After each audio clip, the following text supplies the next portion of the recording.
नमस्कार दोस्तों, saving money is losing money, यानी कि पैसे बचाना ही असल में पैसे गंवाना है। अब दोस्तों, आपको ये सुनकर बहुत अजीब सा लगा होगा, क्योंकि बचपन से तो हमें यही सिखाया जाता है कि पैसे को सेव करो, पैसे को बचाना सीखो।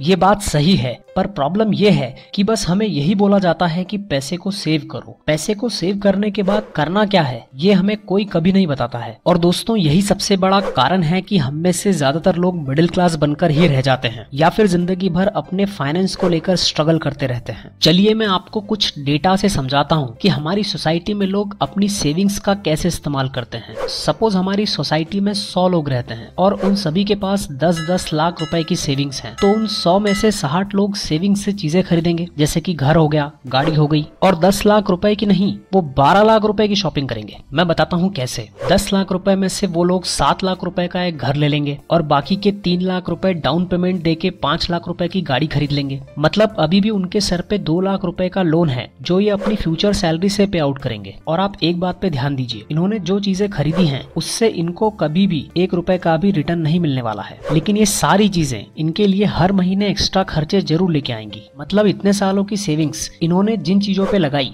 वो सारी चीजें इनकी पॉकेट से हर महीने एक्स्ट्रा पैसे लेके जाएंगी। प्लस अब 2 लाख का लोन भी इनके सिर पे है।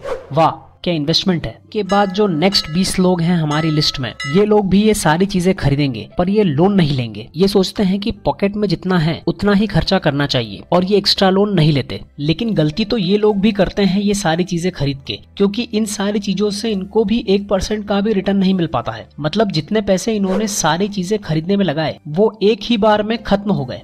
हमारी लिस्ट के नेक्स्ट 10 लोग खुद को बहुत इंटेलिजेंट मानते हैं और वो पैसे को कैश में सेव करके रखते हैं। वैसे ऐसा करना इन दोनों से तो फार बेटर है, लेकिन पैसे को हर वक्त कैश में रखना समझदारी नहीं होती है।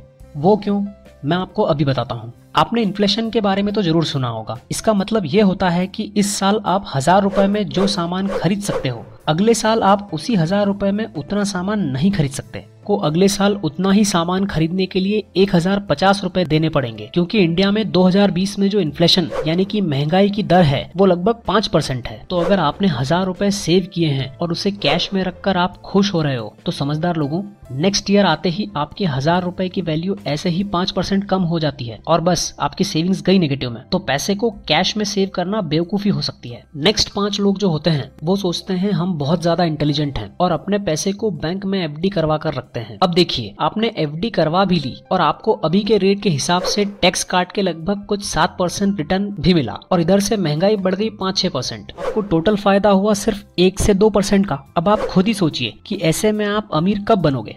बचे हुए 5 लोगों में से 4 लोग थोड़े इंटेलिजेंट होते हैं। वो लोग अपने पैसे को रियल एस्टेट, प्रॉपर्टी और स्टॉक मार्केट, इन सारी चीजों में इन्वेस्ट करके आराम से साल का 15 से 20% रिटर्न निकाल ही लेते हैं। और अगर अब 5 से 6% की महंगाई हुई भी, तो इन्होंने अपने पैसे को 14 से 15% ऑलरेडी ज्यादा बढ़ा लिया है। मतलब ये 15% ज्यादा रीच है पिछले साल से, और ऐसे ही करते करते ये धीरे धीरे रीच बनते जाते हैं। एट लास्ट 100 में से 1 ही पर्सन होता है जो अपने पैसे को एक अच्छे बिजनेस में इन्वेस्ट करता है, उसको टेक ऑफ करता है और साल का 40 से 50% रिटर्न निकाल पाता है। और यही रीजन है कि क्यों हम में से ज्यादातर लोग मिडिल क्लास होते हैं और बहुत ही कम रीच होते हैं। सो फ्रेंड्स, मैं तो आपको ये इनकरेज करता हूँ कि आप अपनी सेविंग के पैसों से कोई अच्छा सा बिजनेस स्टार्ट करें। और अगर आपको अपनी जॉब से बहुत ज्यादा प्यार है तो प्लीज बस जॉब से हुई इनकम पर मत रुक जाइएगा। पैसे सेव करने के बाद उसे सही जगह इन्वेस्ट करने के बारे में सीखिएगा कि रियल एस्टेट में कैसे इन्वेस्ट करते हैं, स्टॉक मार्केट में कैसे इन्वेस्ट करते हैं। इन सारी चीजों के बारे में सीखिए और यहाँ इन्वेस्ट करिए। दोस्तों,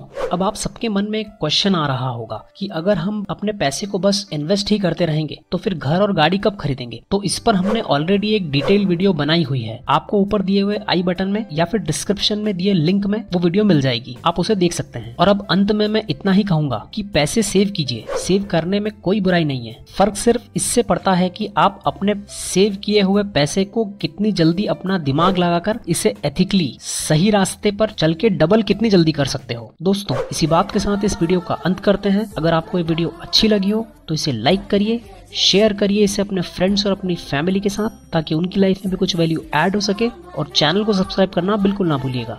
जय हिंद, वंदे मातरम।